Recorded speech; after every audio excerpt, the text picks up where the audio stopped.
Bonjour à tous, c'est Vivi Moon. Je vous présente le éphémère tarot de Arthur Wang.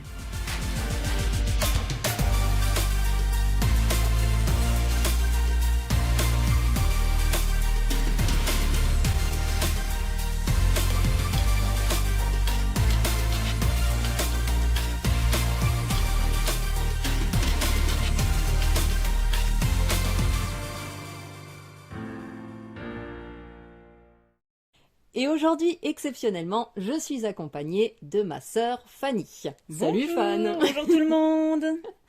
Donc pourquoi elle m'accompagne? Parce qu'en fait ce tarot c'est le sien, c'est elle qui l'a commandé. Je ne pouvais pas ne pas vous le présenter parce qu'il est quand même assez exceptionnel. C'est le petit frère du True Black Tarot. Que voici. Voilà. Il a été pareil, hein, il a été sur Kickstarter au départ. En octobre 2022 pour être exact, donc ça fait maintenant 1 an et je viens seulement de le recevoir il y a quelques jours. Voilà, donc il a pris son petit temps, hein, mais en même temps, c'est un sacré travail que nous offre ici Arthur Wang, tout comme le True Black. J'avoue, moi, j'ai quand même une préférence pour le True Black. Vous allez voir que le éphémère est très beau, mais il aborde le tarot de façon un peu particulière. Et j'ai bien évidemment donc ma sœur qui est là pour nous en dire un petit peu plus. Oui, j'ai commencé à faire quelques tirages avec et c'est vrai que j'ai une petite préférence aussi pour le True Black, mais j'ai été très convaincue, on va le voir par l'éphémère.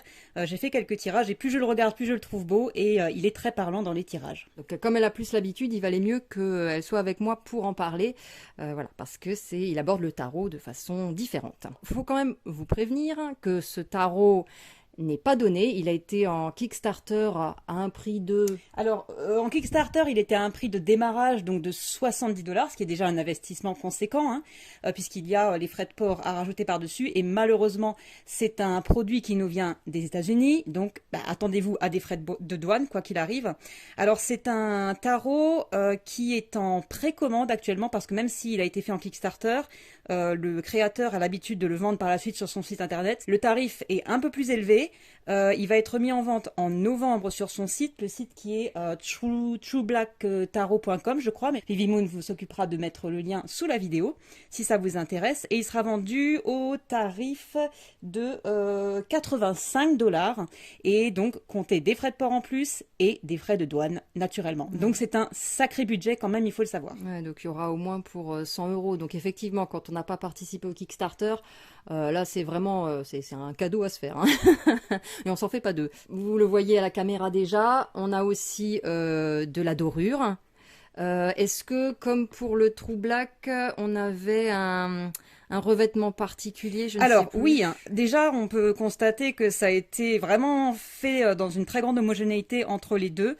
C'est-à-dire qu'on a le noir et le blanc. Alors, il faut savoir que c'est pas complètement blanc, on va le voir sur les cartes. Peut-être qu'à la caméra ça va ressortir blanc, mais en vérité c'est plus un gris clair perle. Ouais, je crois que ça se voit un peu près. C'est possible, Ouais, oui. ça se voit, ouais. Et ils sont vraiment construits pareil. Donc la boîte c'est la même chose, hein, c'est du dur, c'est du costaud, avec un effet un petit peu papier. Quand on l'ouvre, pour ceux qui n'avaient pas vu le True Black, hein, ça permet de comparer. On a ici l'inscription qui est un espèce de petit poème. Et on va donc retrouver les cartes. Donc chaque carte a du vernis sélectif, ce qui justifie aussi le prix, hein, par ailleurs. Et on a plus ou moins la même texture que pour le True Black, sauf que le True Black avait eu quelques remarques entre guillemets négatives, dans le sens où les cartes étaient extrêmement épaisses, et donc quasiment impossible à mélanger, hein, parce que le jeu est en fait énorme. Quand on prend toutes les cartes ensemble, c'est énorme. C'est vraiment pas souple, donc compliqué. Et en plus de ça, le mien, je sais que d'autres personnes l'ont rencontré parce que j'avais vu passer des commentaires à ce sujet. Là, on le voit pas trop, mais les cartes ont eu tendance, avec le temps, à se courber un petit peu. Et avec le éphémère, c'est vrai que le jeu va être moins épais. Juste un truc, parce que je sais que la particularité du True Black, ça avait été d'utiliser un blanc particulier ou un noir particulier, C'est vrai. je crois. C'est vrai que j'avais entendu dire qu'il avait utilisé un blanc avec, je crois, du titane dedans, info à confirmer, mais qui était assez spécial, et notamment on pouvait le passer lire sous dans le l'eau, noir ouais. sous l'UV, je crois. Ah ouais? Je crois que sous l'UV, ça donnait un effet particulier. J'ai pas entendu parler d'un tel traitement pour celui-ci, et en même temps... Il résiste à l'eau en plus, je crois, Oui, non? oui, oui. Il résiste à l'eau, il résiste aux rayures. Voilà. Après... Il y avait aussi un vernis sélectif aussi Exactement. dessus. Mais Et par contre, celui-là, je sais pas du coup si c'est aussi, comme je vois que c'est un blanc aussi un peu je ne crois pas. grisé. Je Non, crois pas que il ça a ait pas, été pas le cas. précisé. Il me semble pas. En tout cas, on voit quand même que on va comparer les deux jeux. Mais il y a de la dorure par contre. Il y a de la dorure. Il a choisi un grammage un peu plus fin pour ce jeu-là. Donc on voit un petit peu la différence si on les met. Voyons Attends, je voir. tiens là. Oui. Comme ça, Ouais. on voit qu'il est un petit peu moins haut. Ouais. Donc le grammage un petit peu plus fin. Et il s'étale aussi un petit peu plus facilement que l'autre, qui était Ouais. quasiment impossible à étaler sans faire des gros blocs. Ça vient du fait que le True Black était en effet peau de pêche, soft touch sur les deux côtés. Et là, a priori, il a choisi de ne le faire que de ce côté-ci, le doux. Et de l'autre, c'est beaucoup plus mat, satiné. Donc ça permet d'étaler un petit peu plus facilement. Alors on va pouvoir passer aux cartes. Je vais te laisser les tourner, puis peut-être que je peux commenter un petit peu. Alors ça, c'est la carte de présentation et on a, ça c'est le dos, je crois. Oui, c'est ça. Et il faut savoir que c'est vraiment un jeu qui est fait avec amour parce que le créateur est extrêmement attaché aux moindres détails et il a fait même refaire certaines choses, repositionner au niveau de son imprimerie parce qu'il y avait 1 millimètre pardon, de décalage par rapport au True Black à l'époque et pour lui ça n'allait pas, il n'était pas content, il fallait vraiment que tout soit parfait. Ouais, apparemment, il est extrêmement exigeant par rapport à la qualité de son travail, à ce qu'il en ressort. Alors on a beaucoup des personnages, on a parfois un peu de rouge. Pas forcément beaucoup de couleurs, on a du doré je crois, mais pas partout. Oui, il y a un peu de bleu, un peu de vert, c'est par petites touches. Sinon dans l'ensemble ça fait un peu statue presque. C'est quand même, il y a du mouvement, ça reste pas des statues figées, il y a du mouvement, mais ça a une ambiance quand même très particulière. Et puis bon, les dorures rajoutent un effet quand même, je sais pas comment dire, si c'est un peu mystique ou un peu oui. éthéré, je ne sais pas, un truc un peu comme ça. En fait, il joue beaucoup sur les symboles à l'arrière qui n'ont pas été choisis par hasard. Alors parfois dans le livret, il en dit un petit peu plus. Oui, d'ailleurs, le livret, parlons-en. On va commencer par les cartes parce d'abord. qu'elles méritent qu'on s'y attarde en premier, je crois. Alors, juste avant de commencer, je veux quand même préciser quelque chose d'important. C'est que ce jeu donc, est un tarot, mais c'est un tarot très particulier. C'est-à-dire que il a été... la thématique, déjà, il s'appelle éphémère parce que l'auteur a souhaité aborder la thématique du passage du temps et le caractère éphémère de la vie humaine. Bon, après, ça m'a pas sauté aux yeux, moi, quand j'ai vu le tarot, mais c'est en tout cas ce qu'il a voulu transmettre, et la recherche d'une forme d'immortalité qui est atteinte en fait à travers la transmission des connaissances, des histoires et des cultures de génération en génération, et c'est ça qui confère un caractère éternel à notre existence. Voilà, c'est la trame du jeu. Donc ça nous plonge déjà dedans. Tu m'as perdu. En tout cas, de manière beaucoup plus concrète, ce qui est important à savoir dans ce jeu, c'est que presque toutes, sauf une, des arcanes majeures ont été renommées complètement. Et en plus, elles ont été renommées, mais elles ont été mises dans un ordre différent du jeu de tarot habituel. Voilà, donc pour les amateurs, je pense que ça va être extrêmement compliqué. Même pour ceux qui s'y connaissent en tarot, il va falloir s'accrocher un petit peu. Voilà, donc soyez prévenus. Exactement. Et en fait, ce qu'il a souhaité faire, c'est réécrire en quelque sorte le voyage du fou, du mat, pour que ça corresponde à ce qu'il voulait exprimer. Et il a choisi de regrouper les cartes en triptyque, en trilogie. Donc en fait, à chaque fois, il associe 3 cartes. Et puis, il y a un sens à cette espèce de mini-voyage dans le grand voyage. Et voilà, c'est comme ça qu'il a construit son jeu. Donc on va voir ça. Et puis, on va vous donner les arcanes auxquels se rattachent chacune des cartes. Puisque c'est pas forcément évident. C'est vraiment une redécouverte du tarot. C'est ça. Il faut vraiment se l'approprier. Voilà, avec le point de vue de l'auteur, ce sera quand même mieux, même si je sais pas si on peut se permettre beaucoup de liberté. Après, il y aura de l'intuition certainement, mais voilà, pour le comprendre dans son entièreté, c'est intéressant de s'y pencher. Voilà, c'est pour ça que moi je ne l'ai pas acheté parce que je n'ai pas le temps. Parce que tu n'as pas d'argent. Je n'ai pas d'argent. Mais c'est vrai que pour le coup, je n'aime pas quand c'est trop compliqué. Ma sœur a plus, elle est plus rigoureuse là-dessus que moi. Sinon, visuellement parlant, graphiquement parlant, il est très très beau. Ouais, vous allez voir ça. Allons-y. Donc nous avons Origine. Alors, l'origine correspond à l'arcane du mat. Donc, on peut bouger aussi pour voir bien je pense qu'on les voit bien, les dorés. Ouais, on les voit de toute façon même là. Ok, ensuite, nous avons ici Dream, le rêve. Celle-ci correspond à l'arcane du magicien. Pour l'instant, on est dans l'ordre, mais ça ne va pas durer. Summon, donc summon c'est l'invocation. C'est ça. Et là, c'est la justice. Donc on retrouve quand même ce côté droiture, hein, on pourrait dire, avec l'épée ici. Alors on va faire un petit focus sur ces deux cartes-là, donc Dream, le magicien, avec celle-ci, Summon, donc la justice. Vas-y, Donc je c'est t'en pour prie. vous montrer en fait à quel point le créateur va travailler en fait chaque symbolique. Pour ça, il faut bien connaître le livret. C'est vrai que moi je l'ai pas encore vraiment étudié, hein, donc ça est très superficiel. Mais par exemple ici, il explique ce qu'il a voulu, enfin ce qu'il a mis en fait, ce qu'il a choisi de mettre dans le background, dans le fond. Alors, juste pour info, moi quand je l'ai vu, j'ai eu l'impression que c'était Matrix. Mhm. Ça donnait un peu cette idée d'être dans Matrix. Et en fait, c'est pas Alors, si faux que ça. oui, apparemment, ce sont les 4 clés du code génétique, donc qui sont répétées hein, à l'infini, et qui nous rappellent l'héritage de toutes les générations passées, et aussi le potentiel qui réside en chacun de nous de par notre lignée, et puis le potentiel de tous ceux qui viendront dans le futur. Voilà, donc le code génétique en fait qui est à l'arrière. Voilà. Pour la carte du magicien, ici c'est une petite graine hein, qui est destinée à fleurir, donc Ça rappelle la rose du magicien dont Oui. il est entouré souvent. Les sandales qu'il a ici rappellent le fait que là il y a un certain ancrage, la terre. L'oiseau pour l'air. Donc voilà, on a quelques symboliques. Donc c'est pour ça que ce qu'il y a derrière, dans le fond, c'est pas de la dorure pour faire joli. Hein. Il y a vraiment une signification. Elle est intégrée à la carte. Pareil donc pour la justice, et c'est en ça que le livre est très intéressant. Et c'est pas un gros pavé à se taper, donc c'est plutôt bien. Vous voyez qu'il y a derrière des écritures. Ça intéressera, je pense, pas mal de monde pour ceux qui aiment tout ce qui est witchcraft. Ouais. Donc, de quoi il s'agit? Alors en fait, c'est un ancien texte, une rédaction d'un ancien procès de sorcières du temps de Salem, hein, l'époque des sorcières de Salem, et qui est là pour nous rappeler en fait le côté sombre de la justice. Et le fait qu'il y ait comme ça l'écriture du procès qui soit retranscrite nous interroge sur la façon dont on va définir la justice et comment elle peut se tromper parfois. Et aussi, qu'est-ce que on va laisser comme symbole, comme marque de la justice pour les générations qui vont arriver. C'est vrai, parce que chacun a une définition de la justice qui lui est propre. Hein. Certains vont dire à la peine de mort, d'autres qui vont dire non, soyons plus bienveillants, voilà, parce qu'il a des circonstances, un passé, etc. Donc voilà, c'est un peu comme la vérité, puisque la justice c'est aussi la vérité. Chacun a sa propre vérité. La justice, malheureusement, on n'a pas tous la même justice non plus. En tout cas, on ne veut pas la faire appliquer de la même façon. Donc c'est un petit peu ça, ce que ça signifie, les sorcières. Le sorcière de Salem, enfin le procès de cette sorcière en tout cas, ou de ces sorcières.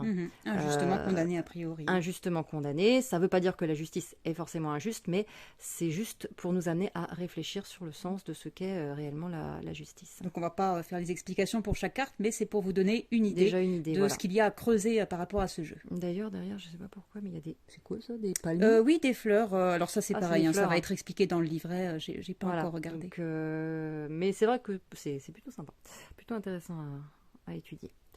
Voilà. Ensuite, nous avons Fighter, le combattant. Oui, et là, aussi surprenant que ça puisse paraître, eh bien c'est l'impératrice. Et d'ailleurs, ça me fait penser à quelque chose, c'est que dans ce jeu particulièrement, l'auteur aime bien avoir des personnages qui sont pas particulièrement genrés, et donc il va plutôt créer des personnages androgynes, où à chaque fois, ils sont à la limite. Donc par exemple, les femmes vont être particulièrement musclées, et puis les hommes vont avoir une poitrine pas forcément très prononcée non plus. Les hommes vont avoir parfois un aspect plus féminin, ce qui fait que c'est toujours une espèce de confusion des genres, on ne sait pas trop comment se placer. Voilà. Et d'ailleurs, on le voit ici à travers finalement la carte de l'impératrice qui est fighter, donc a priori quelque chose qu'on associerait plutôt à l'homme. Ensuite, nous avons alchimiste, l'alchimiste. Alors ça, c'est la grande prêtresse, associée à la grande prêtresse, hein, puisque son sens va quand même différer. Ok. Ensuite, ça c'est le keeper, donc le gardien. Et ici, c'est le hiérophante. Alors, voyageur. Alors, je ne savais même pas que ça se disait comme ça. Je suppose que c'est... Et si on la reconnaît relativement bien quand même, on a ce côté exploration. C'est le chariot qui d'ailleurs se trouve à la place numéro 7, comme le chariot habituellement. Ok. Alors, ensuite, ici, nous avons Dulces. Alors là, qu'est-ce Alors que ça veut dire? celle-ci, tu sais laquelle c'est, puisqu'on en a parlé de cette carte-là. Ah oui? Alors, Ah, aussi surprenant que ça puisse oui. paraître, c'est le diable. Ah oui, c'est ça. Et en fait, si on regarde bien la carte, peut-être, je ne sais pas si tu peux la Ouais, je vais rapprocher. essayer de me rapprocher. Hop, Voilà. voilà. Donc, on a cette idée peut-être d'abondance et d'excès à travers cette femme qui mange. Et donc, elle tient un oiseau en cage. Donc, on a l'enfermement qui est ici représenté. Et puis, les oiseaux qui, a priori, chutent, on a l'impression qu'ils sont morts, ou en tout cas sur des fils, je ne sais pas. Et donc, ça représente quand même assez bien le côté un peu sinistre du diable, ou en tout cas, cette idée de décadence, je ne sais pas trop. Hmm. Et on a le serpent aussi ici, que d'ailleurs, tu m'as fait remarquer. Ah oui, c'est vrai. Ah oui, c'est vrai, le petit serpent. Effectivement. Voilà. Donc il n'y a pas forcément beaucoup de choses sur les cartes, mais on a quand même des détails, des éléments rapportés, donc des objets, n'importe quoi, qui nous permettent d'avoir quelques indications supplémentaires. Et là, je vois qu'il y a des sortes d'épées derrière. Mhm. Donc voilà. Donc ici, on a Némésis. Némésis qui correspond à la tour. D'ailleurs, il a un masque de mort en plus. Ensuite, on a... Alors, quel est ce nom? Obscurio. Alors, Obscurio, ça va être la lune. Ok. Ensuite, on a Burn, donc brûlé. Hein. Et là, on a un personnage qui a l'air d'être un peu torturé, puisqu'il y a comme deux personnages, mais en fait, c'est deux faces de lui-même qui essayent de sortir de son corps. Et lui, ça représente quoi, du coup? C'est la force. La force, d'accord. Donc peut-être essayer une maîtrise de soi-même, de ses pulsions peut-être, parfois un peu violentes ou tristes, ou voilà, pouvoir maîtriser son soi intérieur. Healer, donc le guérisseur ou la guérisseuse. Euh, Et celle-ci, elle est facile. attends, tempérance? Oui, pour une fois, on la reconnaît bien. Voilà. Ok. Ensuite, le Seeker, le chercheur. Celle-là, elle est vraiment jolie. Hein. Ouais, elle est belle, ouais. J'aime beaucoup le voile comme ça. Et celle-ci, elle est trompeuse, puisque on pourrait croire que c'est la lune, mais non. Par contre, ce qu'on voit ici, c'est une lanterne qui nous fait penser à... L'ermite, Exactement. bien sûr. Et là, un miroir en plus. Oui, peut-être pour le côté introspection, se Ouais, regarder, peut-être, ouais, peut-être introspection. quelque chose comme ça. Lever le voile, sûr. Lever le voile, par exemple. Ok, d'accord. Ensuite, ici, nous avons le counterpoint. Alors, counterpoint, alors j'ai pas regardé ce que c'était, c'est vrai que... Mais alors, le counterpoint, ce sont en fait les amoureux, la carte de l'amoureux. Et là, il a créé une triptyque, donc cette association de 3 cartes pour les amoureux. Donc, en fait, il a choisi de faire une déclinaison homme-femme, homme-homme et femme-femme. Donc pour là, la diversité, c'est à la mode. homme-femme ici. Ici, nous avons femme-femme qui restent quand même très musclées. Hein. Elles ont quand même un aspect très masculin. Et en plus, elles sont combattantes. Ouais, il y a pas mal d'épées, d'arcs. Et homme-homme, qui, comme le faisait remarquer d'ailleurs ma sœur, on a un côté masculin chez les femmes et un côté féminin chez les hommes, dans leur posture, mais également dans ce qui est employé dans les dorures, où là on a quelque chose, on a des jolies feuilles, là on a des épées. Donc même si on a femme-femme, on a quand même l'aspect masculin qui ressort, et si on a les hommes-hommes, on a le côté féminin qui ressort aussi. Ce qui est pas mal, puisque c'est vrai que, bon, moi, la carte des amoureux, j'avoue que je n'aime pas trop avoir 2 personnes de même sexe dessus, puisque pour moi, la carte des amoureux symbolise une forme de complémentarité. Donc, bien sûr, on a l'homme a une part féminine, la femme a une part masculine, mais pour moi, c'est l'association féminin et masculin qui fait aussi tout l'intérêt de la carte des amoureux. Et donc, d'avoir 2 personnes du même sexe, je trouve que ça enlève quelque chose. Mais comme il a rajouté ce côté un peu douceur et un peu ici plus masculin combattant, Du coup, on voilà. peut avoir un équilibre homme-femme dans les deux, enfin homme-femme, féminin, masculin en tout cas dans les deux. C'est pas purement masculin ou purement féminin, donc c'est plutôt intéressant. Ensuite ici nous avons Défiance. Qui est la carte de l'étoile, si je ne me trompe pas. Ouais, d'accord. Ensuite, celle-là elle est un peu flippante. Crescendo. Alors c'est le jugement, et déjà dans le True Black Tarot, elle était particulièrement inquiétante. Et j'ai l'impression qu'il a une vision particulière de la carte du jugement. Oui. Après, j'ai lu le livret, ça avait l'air intéressant, hein, mais c'est vrai que quand on tombe dessus...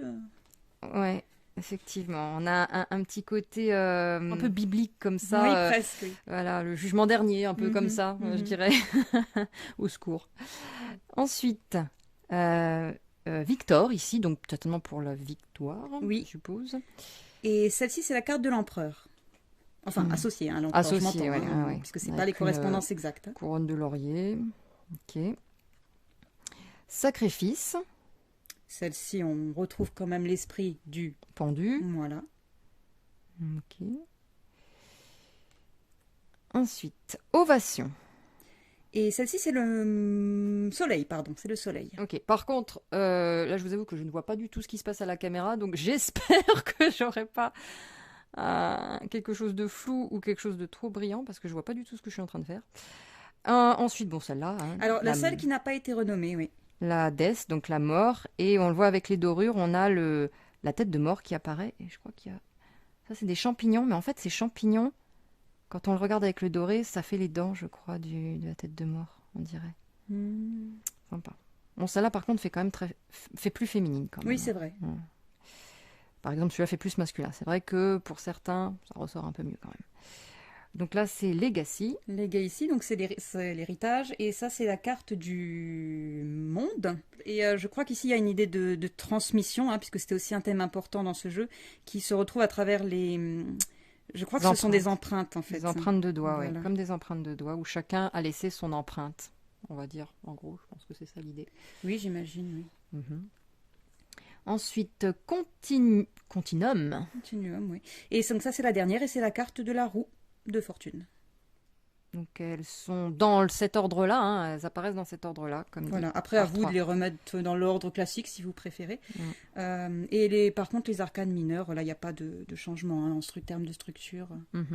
Et par contre, on a un peu plus de couleurs à certains endroits. Oui, ici on a. Et par contre, on a des dorures donc sur les majeurs et sur les personnages de cour. Les mineurs, par contre, ont uniquement le titre en Voilà. dorure. Donc, on a les bâtons, donc as de bâton, le 2. Ici, on voit une petite salamandre. Je vous le dis parce qu'après, on la retrouve. Voilà. Le 3. Donc là, on voit qu'elle s'élance. Ah oui, effectivement, oui. Je ne savais même pas qu'il y avait des ailes, une salamandre. Bon, après, je pense que c'est une vision personnelle. Ouais, d'accord, ok. Ou alors un animal qui n'est pas chez nous. Ouais. 4 de bâton. Celle-ci ressemble beaucoup à celle qu'on avait dans l'illustration de True Black, si je ne me trompe pas. Ah ouais? Oui. Il y avait un 4 comme ça. Il me semble qu'elle était assez similaire.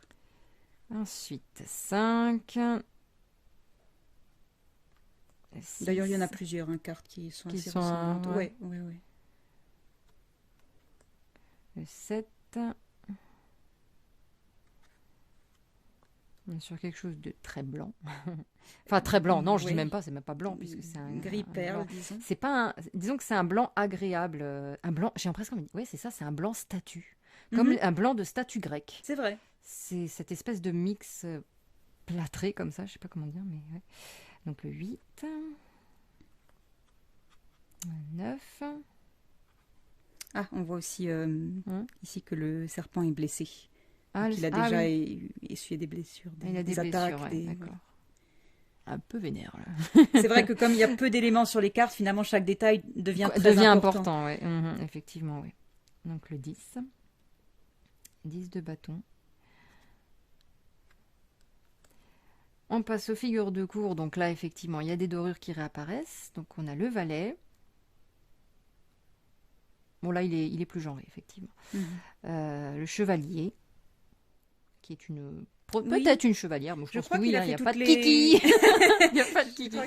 La reine. Et un roi, pas mal. Plutôt beau gosse. Plutôt beau gosse, effectivement. Il y a un peu plus de décence, on cache tout ça. Ok, on passe aux coupes. Et là, les coupes, et c'est ce que tu reprochais un peu au jeu, c'est que... Oui, j'ai été un peu déçue par la suite des coupes parce que dans le True Black, elle est vraiment superbe. C'est vrai. Et on le voit sur les cartes des bâtons. Tiens, il y a quand même... Donne-moi une carte. Oui, je vais montrer l'as de coupe parce qu'il était vraiment très beau. Toute la suite était belle. Disons, ce que j'aimais beaucoup aussi dans le True Black, c'est qu'on a la couleur du vert, elle est d'une transparence pure presque. Ouais, moi aussi j'adore cette carte. C'est magnifique. Ouais, franchement. Et le souci, c'est que sur cette suite-là, il a utilisé beaucoup de doré et Alors, peu de... pas de doré brillant, hein, c'est Non, vraiment pas de du doré couleur brillant. doré, qui est un beau doré, hein, Oui. cela dit. Mais Mais peu de couleurs, comme là, il y en avait quand même beaucoup plus. Ce qui nous donne c'est plus statique. On a l'impression que c'est plus figé et plus redondant aussi, je trouve. ouais, c'est ça, ouais. Donc c'est moins... Ouais, Mm. ça claque moins en fait, je Ça sais claque pas. moins. Mais c'est un beau doré, par contre, qui n'est pas violent, mais c'est vrai que du coup, ça donne un petit côté différent. Donc là, on a le 2. Le 3 de coupe, c'est quoi ça d'ailleurs? Oh, c'est pas de l'eau, ça, c'est du corail. Oui, On dirait du corail. oui. Le 4. Ah, menteuse! Mais Voici non, un non, peu non, de... il y en a aussi, mais je trouve que l'utilisation du doré est plus prononcée, forte sur ouais. cette série-là. Ok, là aussi, il y a une sorte de corail. Mhm. Ah, ouais, d'accord. Donc le 5. Ces poissons qui sont morts, hein, par ailleurs. Ah oui, On voit d'ailleurs un peu de sang. des poissons. Blood. Il aime bien ça, lui. Oui. Ok, le 6. Ouh, 7. Qu'est-ce que c'est que ça? Pas trop Je pense que c'est un cobra. Ah oui, autour de... peut-être. Ah, d'accord. Ok. C'est vrai que c'est gris ou doré, mais la couleur n'est pas vraiment là. Ouais, par contre, ce gris-là est pas... Non, j'aime- c'est j'aime pas. En pas, même temps, il la est 8, plaquant. ça peut être Oui. l'idée de. C'est vrai, Une en même forme temps, de c'est renoncement, pas peut-être. c'est pas le but, ouais, effectivement. Avec un marteau. Octopus. Il aime bien 9. mettre des poulpes dans la série des coupes. Donc voilà. C'était le cas pour le True Black aussi. Et le 10. Le valet de coupe. Le chevalier. La reine. Ils ont tous à chaque fois des beaux mouvements, hein. Et je ne serais pas étonnée qu'il ait étudié les beaux-arts, qu'il Oui. ait travaillé, parce que bon, voilà, beaucoup le corps humain, parce que voilà, ça D'ailleurs, s'invente pas, hein. comme c'est la série des coupes, on les verrait facilement dans l'eau avec. Oui, ce avec voile cette qui fluidité suit, de voilà. mouvement, hein, C'est ça. effectivement, oui, c'est vrai. Le roi, qui a une petite couronne, lui. Je sais pas si les autres en avaient une, mais lui, oui. Les épées. Un bel as d'épée. Le 2. Sympa aussi, Mhm. il y a 2 serpents. Mhm. Mais elles sont brisées, les épées, en fait. Oui. Ah, ils les ont Et brisées, c'était ouais. déjà le cas aussi sur le True Black. Ah ouais. Encore une fois, il a repris beaucoup de. Sympa. Ah, 3. 4.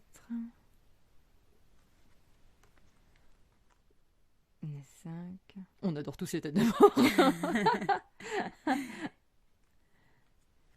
Le 6.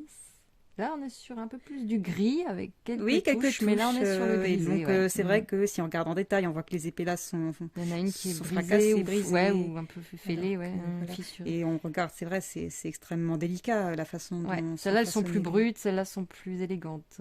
Ouais. Le 7.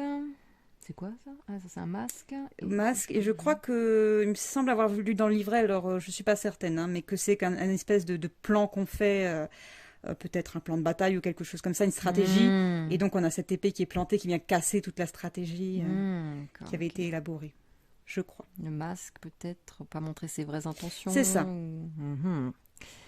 Nice. Le 8. Ouais. Sur cette série aussi, il y a un peu moins de couleurs, c'est Ouais, vrai que... on est plus là sur Ouais, du coup le grisé. ouais, ouais, hein. ouais, plus sur le gris. Ok. Ah, dis donc, c'est pas le même. Ah, si, regarde, ça c'est l'oiseau Oui, oui, qui est un petit tout peu à fait. enfermé. Et même puis sur là, le il- 10 après, ça continue. Ah, ouais, ah oui, effectivement. Bon, je vais le mettre Il comme va de ça. mal en pire. Oui, mon Dieu, c'est de pire en pire. Par contre, t'as vu, il y a un œuf qui ressort de sa mort. Oui. Un œuf.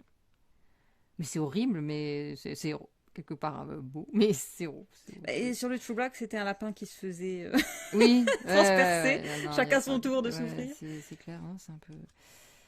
Ouais, en fait, je trouve que ce soit le True Black ou l'éphémère, hein, on a quand même quelque chose d'assez poignant, en fait, à chaque fois qu'on regarde les images. Parce qu'il n'y a pas forcément beaucoup de détails, mais c'est vraiment dans la construction de l'image et dans le mouvement des personnages, dans leur façon de... leur apparence aussi. Je trouve que tout ça donne quelque chose d'assez dramatique, assez mystérieux, je sais pas, c'est... Ouais. Le valet. le chevalier. On a vraiment l'effet, je trouve, de presque d'aspiration vers le haut. En tout cas, c'est comme ça que je te ressens. Ouais. En plus, il a des ailes. Oui, c'est vrai. La reine, il y a aussi une couronne. Oui. Il y a une plume aussi. Les épées aussi qui montent vers le haut. Oui, qui montent vers le haut, alors que là, elles vont vers le bas. Ah ouais, effectivement, ouais. Monte vers le haut et l'autre monte vers le bas. N'importe quoi. En haut, en bas. En haut, en bas. Il m'a perdu ce jeu. Voilà. Ok. Et pour finir, les deniers. Oh, très joli cette eau là. Oui, magnifique. On dirait presque qu'elle est... J'ai presque envie de l'essuyer. Ouais, mais elle paraît presque un peu gelée comme un glaçon. Ouais, c'est entre les deux. Un peu, ouais. C'est vraiment beau. Donc 2 de deniers avec un petit crabe. Le 3 avec des fourmis. Le 4, ok. C'est quoi ça, des chaînes? Oui. Des petites chaînes, ouais. Le 5. Ah, là, les deniers sont pas très glorieux. C'est des centimes. Oui. C'est des centimes. Ok, le 6. Ce qui est intéressant avec les 6, c'était aussi encore une fois le cas dans le True Black. Je pense que c'est sa vision à Arthur Wang. On a toujours, non pas une notion d'équilibre, mais l'idée de quelque chose qui supporte la croissance de quelque chose d'autre. Donc presque qui pourrait... c'est par ta mort que je peux grandir. Peut-être pas à ce point, mais... Par le sacrifice de une forme de sacrifice peut-être, ouais. Le sacrifice des uns permet l'évolution de l'autre. Ouais, quelque chose comme ça, oui. Le 7, ce sont des champignons, ça? Ouais. Merci pour ce commentaire. Ok, ouais. Le 8. Alors, ça c'est intéressant aussi, je l'avais pas remarqué au début, mais en fait on retrouve le matériau brut ici, à la base, et au fur et à mesure qu'il est poli, eh bien on arrive à la pièce de monnaie. Donc le travail acharné, la répétition, jusqu'à la perfection. Le 9, et ça, je sais pas, c'est des fleurs. Oui, des orchidées. Genre, ouais. Et le 10 de denier. Voilà. Le valet.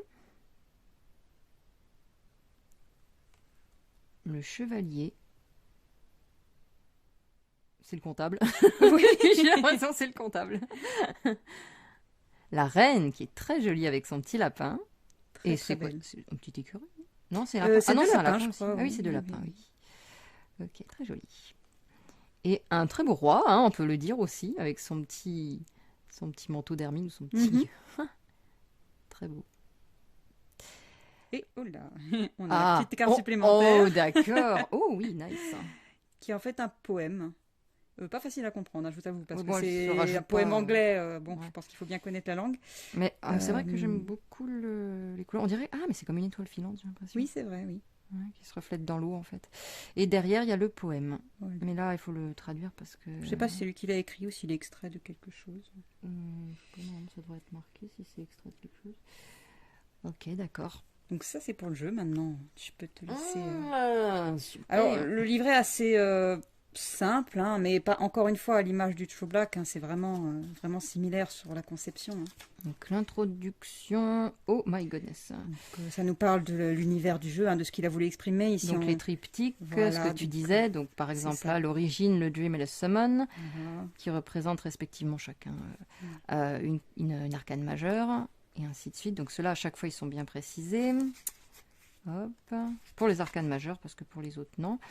Alors là, donc on passe au majeur. On va avoir à chaque fois des petits mots-clés ici. On va avoir une description de ce qu'on voit sur la carte, où il reprend les différents éléments, et puis il en dit un petit peu plus, quelques explications. Ensuite, il explique tout ce qu'on retrouve en doré, pourquoi il a choisi ce type de symbole et ce que ça signifie. Ensuite, ça va être le rapport au tarot original. Donc, par exemple, ici, il va dire que l'origine correspond à l'arcane du mat. Et ensuite, les significations à l'endroit et à l'envers. Donc, c'est complet, hein, quand même. Hein. C'est très complet. Voilà. Puis à l'envers aussi, pour ceux qui veulent. Il y a de l'envers aussi. Voilà. comme ça pour toutes les arcanes majeures. Le mineur, c'est un peu plus compact. Bien évidemment, c'est en anglais. On l'avait pas précisé, mais je pense qu'on aura compris. Oui. C'est en anglais. Voilà. Bon, heureusement, c'est pas un gros pavé non plus. Hein, mais bon. Il y a un petit côté un peu poétique parfois qui ressort, donc effectivement. Voilà, Soit vous utilisez, si vous n'êtes pas en tout cas à l'aise avec l'anglais, utilisez un traducteur ou c'est vrai que c'est pas forcément, c'est toujours ce qu'il y a le plus simple, le plus accessible. Il y a quand même 4 mots clés. Ce sera pas l'anglais le plus accessible, mais c'est pas non plus infaisable. Ok, voilà. Mineur. Mineur, donc c'est un petit peu moins que ça. Hein. On va se retrouver une simplement... page par cœur. Où il mêle à la fois l'explication des symboles et la signification. Donc bon, c'est suffisant hein, après. Voilà. Ok. Et alors il n'y a pas de tirage, il n'y a pas de méthode de tirage. Il met juste un petit mot de la fin après. Voilà. Baratine encore un petit peu. Une petite histoire pour terminer. Voilà. Ok. Et ça s'arrête là. Ok. En tout cas, un beau travail d'artiste. Hein, complètement. D'ailleurs, le Arthur Wang était designer, donc ça explique aussi le parti pris et ce côté très, très épuré, très, très artistique finalement. Ah, tout à fait, oui. Ok, d'accord. Voilà, et la boîte est aimantée. Oh, super.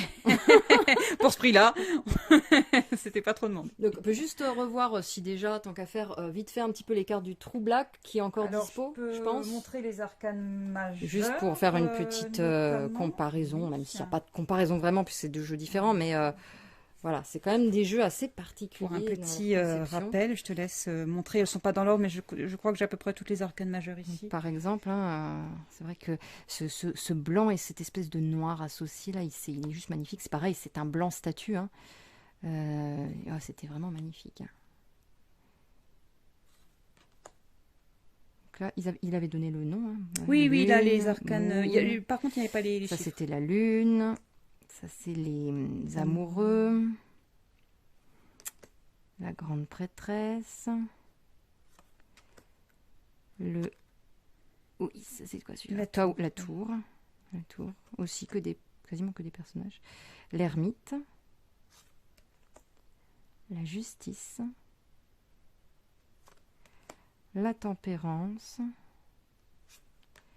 Le soleil. Avec toujours un vernis. Oui, il y a toujours ce vernis sélectif, très discret, mais visible quand même. Alors, ça c'est quoi ça? Le hiérophant. Ouais, pareil, certains personnages, ils sont inquiétants presque. C'est une vision particulière. Ça, c'était une carte supplémentaire qu'il avait mis et qui représentait le cycle éternel, qui s'appelle Anand, je ne sais pas comment ça se prononce. Je crois que c'est un symbole indien, il me semble. Je ne suis pas sûre. Le diable. Là aussi, c'est pareil, c'est très inquiétant, c'est bizarre même. Destiny. Donc ça, c'est la roue qu'il avait renommée. C'était la roue. Ok, l'impératrice, qui avait un petit côté masculin quand même. Là, c'était l'empereur. Qui n'est pas très musclé d'habitude, ça fait un peu guerrier, mais là, il l'était pas. Le jugement, on en parlait, hein, donc toujours ce côté un peu flippant, accusateur, jugement dernier. Ouais, presque, c'est ça. Assez lourd dans les énergies d'ailleurs. On avait l'impression qu'il tenait une couronne d'épines, donc c'est vrai que, comme tu disais, ça faisait presque un peu biblique. Il devait y avoir un peu quelque chose de biblique. Ouais. Je sais pas quelle est son influence de base, mais. Alors pour le True Black, je sais qu'il voulait vraiment prendre des symboles de du monde entier, de toutes les religions, toutes les cultures. C'est pour toi peut-être, ouais. Le chariot, le monde et l'étoile. Voilà, c'est un petit aperçu pour ceux qui n'auraient pas vu ma review, sinon elle est disponible. Bon, j'avoue, c'était parmi les premières que j'avais faites. Je suis pas sûre que ça rende justice au jeu, mais bon, voilà. Et je crois qu'on a fait le tour. Hein. Ça aura été long, plus long que d'habitude, mais pour une fois, ça aurait été une review plus détaillée. Voilà, parce que ça nécessitait quand même qu'on s'y attarde un peu, vu qu'il était quand même particulièrement construit par rapport à un tarot habituel.